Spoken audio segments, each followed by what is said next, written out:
On this Good Friday, we are reminded of the biblical quote, "Faith is the substance of things hoped for and the evidence of things not seen." Given ongoing wars, famine, and the epidemic of gun violence, most recently in Tallahassee, one's faith can be tested. For tonight's interview, we asked the Archbishop of Chicago, Cardinal Blase Cupich, where he locates hope in times of tragedy. I saw with the shooting on Thursday, the way that folks rallied together, especially on behalf of students. But you see that as well, even though we have terrible wars throughout the world. There are people who are relief workers, others who come in to help in moments of tragedy to make sure that people have the basic human needs. It gives me hope that people's hearts are stirred, especially in moments in which there is so much darkness. Now, to the quieter moments in life, there's been a lot of writing over the years that there is a kind of epidemic of loneliness, some people have called it. Other people have talked about a search for meaning in modern life. I wonder if in your work, in your daily walk, you come across that and how you see it. Interestingly enough, we've been doing interviews and outreach with young people, say post-college up to their mid-30s. And we have discovered not only a loneliness, but a woundedness on the part of people, where maybe because of their own family systems that are in difficulty or a lack of vision themselves of where their future lies, the events in the world that discourage them. But it's very true that we're seeing this, as you call it, an epidemic of loneliness, but also I would call woundedness. You are on a better email chain than those of us in the news business, so you can tell us, how is the Holy Father doing? Well, I don't think that my sources are any better than yours.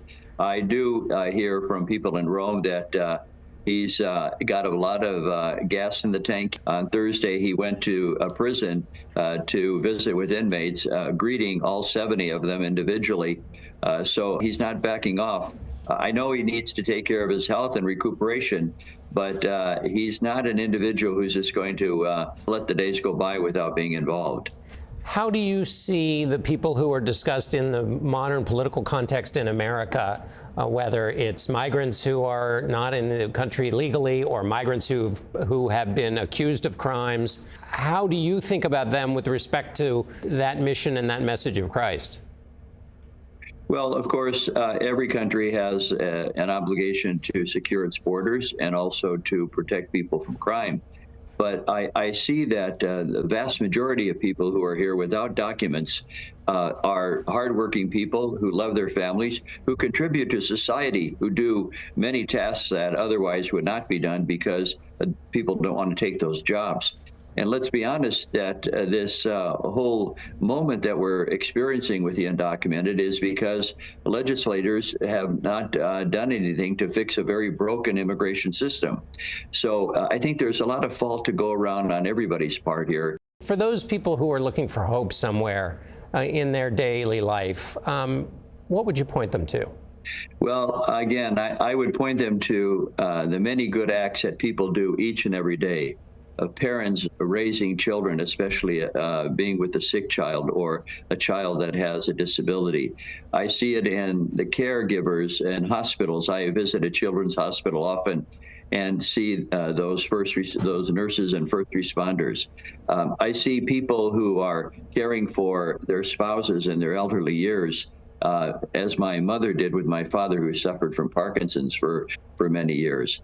So time and again, I see this real sense of resilience on the part of people to take up the challenges that are there, not complaining and not asking for credit, but just going about their daily routines in a way that's very heroic.